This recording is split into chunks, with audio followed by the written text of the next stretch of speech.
আসসালামু আলাইকুম। আজকে আমরা চলেছি বোর পরমাণু মডেলের সাফল্য ৪৫ পৃষ্ঠা। এই যে ৪৫ পৃষ্ঠার বোর পরমাণু সাফল্য।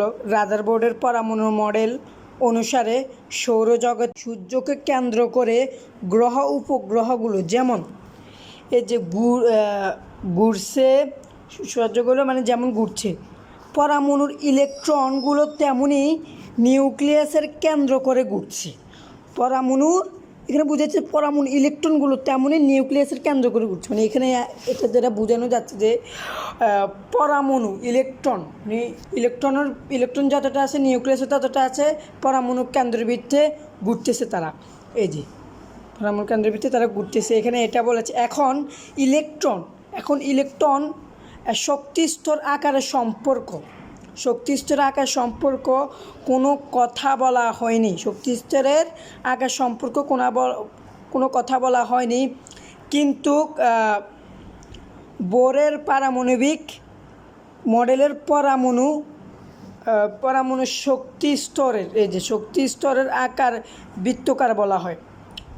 রাদারফোর্ডের পরমাণু শক্তির শোষণ বলা বা শক্তি বিকিরণ করলে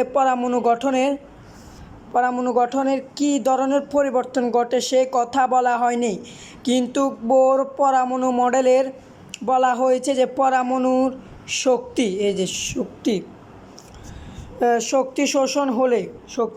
শোষণ হলে ইলেকট্রনের নিম্ন শক্তি স্তর থেকে উচ্চ শক্তি স্তরে উঠে। আবার পরমাণু শক্তি বিকিরণ করলে ইলেকট্রনের উচ্চ স্তর থেকে নিম্ন স্তরে শক্তি নেমে আসে। রাদারফোর্ডের পরমাণু মডেল অনুসারে কোনো মৌলের পরমাণু বর্ণনালী ব্যাখ্যা করা যায় না, কিন্তু বোরের পরমাণু মডেল অনুসারে ইলেকট্রনের বিশিষ্ট পরমাণু হাইড্রোজেন H এর বর্ণনালী ব্যাখ্যা করা যায়। এটাই ছিল আমার ভিডিও। আসসালামু আলাইকুম।